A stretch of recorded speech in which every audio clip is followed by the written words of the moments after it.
미국 대통령 취임식은 내년 1월 20일에 열립니다. 바이든 당선인은 그때까지 정권 인수 작업을 하게 되는데 트럼프 대통령은 아직 백악관을 나올 마음이 없어 보입니다. 자세한 내용은 워싱턴 연결해서 들어보겠습니다. 자, 김인수 특파원, 트럼프 대통령이 어떻게 나오든 바이든 당선인은 일단 자기 할 일 하겠다 이런 분위기죠. 네, 오늘 바이든 당선인은 공개 일정이 없었습니다. 주말이라 평소처럼 성당에 갔고요. 숨진 아들 보혜 묘소에 들르기도 했습니다. 그런데 참모들은 참 바쁘게 움직였습니다. 우선 기관 검토팀을 발족하기로 했는데요. 이 팀은 현 정부 주요 기관들에 미리 접근을 해서 이 정권 인수를 위한 로드맵과 지침을 만드는 핵심 팀입니다. 오늘 코로나19 대응팀도 발표하는데요. 미국 전역에서 마스크 착용을 의무화하는 방안을 최우선으로 검토하고 있는 걸로 알려졌습니다. 트럼프 대통령은 여전히 선거 결과를 받아들이지 못하겠다는 건가요? 네, 트럼프 대통령은 이틀 연속 골프장에 갔습니다.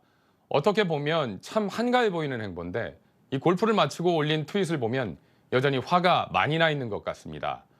언제부터 변변찮은 기성 언론들이 차기 대통령을 결정했냐면서 이 불편한 심기를 그대로 드러냈습니다.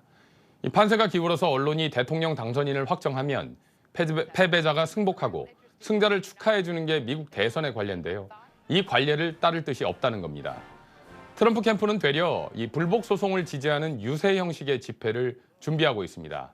그런데 오늘 오전에 트럼프 대통령이 인터뷰를 할 것처럼 트윗으로 예고했던 한 라디오 프로그램에는 정작 나오지 않아서 그 배경이 조금 궁금해지고 있습니다.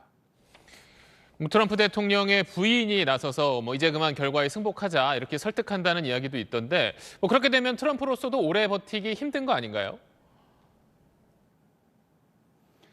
네, CNN이 그렇게 보도를 했습니다. 멜라니아 여사와 사위 쿠슈너 선임 보좌관은 승복을 설득하고 있는 반면에 이 두 아들은 계속 싸우자 이런 입장이라는 건데요.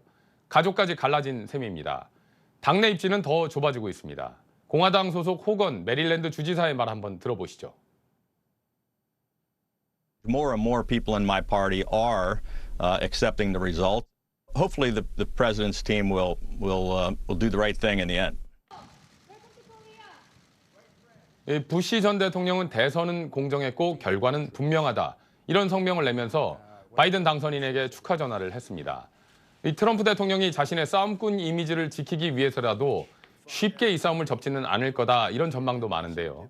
이게 2024년 대선에 또 나오기 위한 포석이다. 이런 해석도 있습니다. 지금까지 워싱턴이었습니다.